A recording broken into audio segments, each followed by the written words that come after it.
মদিনার বাজারে সূর্যের তপ্ত রশ্মি পড়ছিল।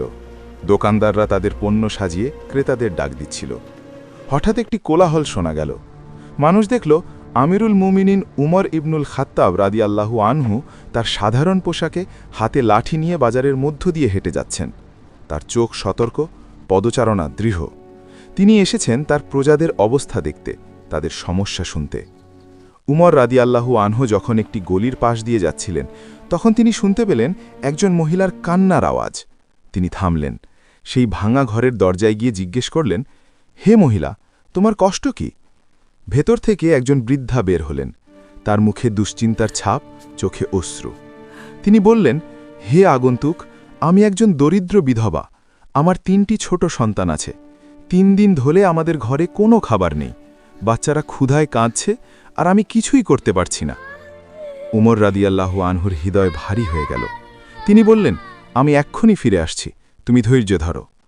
উমর রাদিয়াল্লাহু আনহু দ্রুত পায়ে বাইতুল মাল অর্থাৎ রাষ্ট্রীয় কোষাগারের দিকে গেলেন। তিনি নিজের কাঁধে একটি বস্তা ময়দা এবং কিছু খেজুর তুলে নিলেন। তার সাথী বললেন, হে আমিরুল মুমিনিন, আমি এটা বহন করি। উমর রাদিয়াল্লাহু আনহু মৃদু হেসে বললেন, না, তুমি কি কিয়ামতের দিন আমার হয়ে এই বোঝা বহন করবে? প্রতিটি মানুষ তার নিজের কাজের জন্য দায়ী। তিনি সেই ভারী বস্তা কাঁধে নিয়ে সেই বিধবার ঘরে ফিরে গেলেন। বিধবা যখন দেখলেন যে এই সাধারণ পোশাকের মানুষটি খোদ খলিফা, তিনি অবাক এবং লজ্জিত হলেন। উমর রাদিয়াল্লাহু আনহু নিজেই চুলা জ্বালালেন, রুটি তৈরি করলেন। তিনি বাচ্চাদের খাওয়ালেন, তাদের সাথে কথা বললেন, তাদের হাসালেন। বিধবা কাঁদতে লাগলেন, এবার আনন্দের অশ্রুতে। কিছুদিন পর মদিনায় একটি অভিযোগ এল।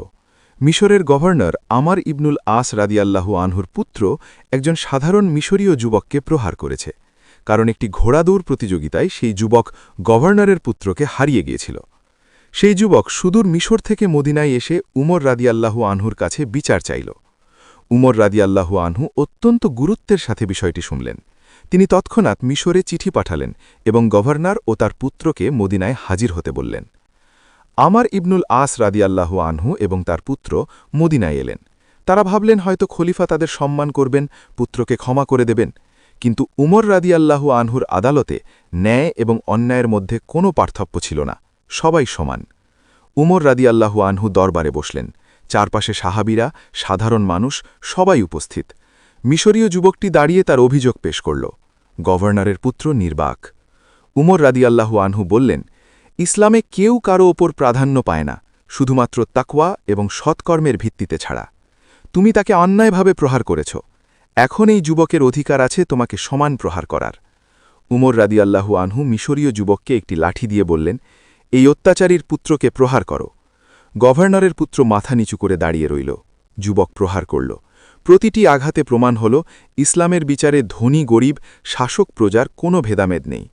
এরপর উমর রাদিয়াল্লাহু আনহু আমার ইবনুল আস রাদিয়াল্লাহু আনহুর দিকে তাকিয়ে বললেন সেই ঐতিহাসিক বাক্য, হে আমর, তোমরা কখন থেকে মানুষকে দাস বানালে, অথচ তাদের মা তাদেরকে স্বাধীন করে জন্ম দিয়েছিল? এই কথা শুনে পুরো দরবার নীরব হয়ে গেল। এটি ছিল ন্যায় বিচারের এক অলৌকিক মুহূর্ত। আরেকটি ঘটনা। এক রাতে উমর রাদিয়াল্লাহু আনহু মদিনার রাস্তায় টহল দিচ্ছিলেন। হঠাৎ তিনি একটি তাঁবু থেকে একজন মহিলার কান্নার আওয়াজ শুনলেন। কাছে গিয়ে দেখলেন একজন মহিলা একটি হাঁড়িতে পানি ফুটাচ্ছেন, আর তার ছোট বাচ্চারা ক্ষুধায় কাঁদছে। উমর রাদিয়াল্লাহু আনহু জিজ্ঞেস করলেন, হে মহিলা, হাঁড়িতে কি রান্না হচ্ছে? মহিলা বললেন, শুধু পানি। আমি বাচ্চাদের বোকা বানাচ্ছি যে খাবার রান্না হচ্ছে, যাতে তারা ঘুমিয়ে পড়ে। আমাদের কাছে খাবার নেই। উমর রাদিয়াল্লাহু আনহুর চোখে পানি এসে গেল। তিনি বললেন, উমর কি জানে যে তার প্রজারা ক্ষুধার্ত? মহিলা চিনতে পারেননি। বললেন, উমর কিভাবে জানবেন? তিনি তো আমাদের দুঃখ কষ্ট দেখেন না। উমর রাদিয়াল্লাহু আনহু তখনই বাইতুল মালে গেলেন। খাবার এনে সেই পরিবারকে খাওয়ালেন। তারপর সারা রাত বাচ্চাদের সাথে খেলা করলেন, যতক্ষণ না তারা হেসে ঘুমিয়ে পড়ল।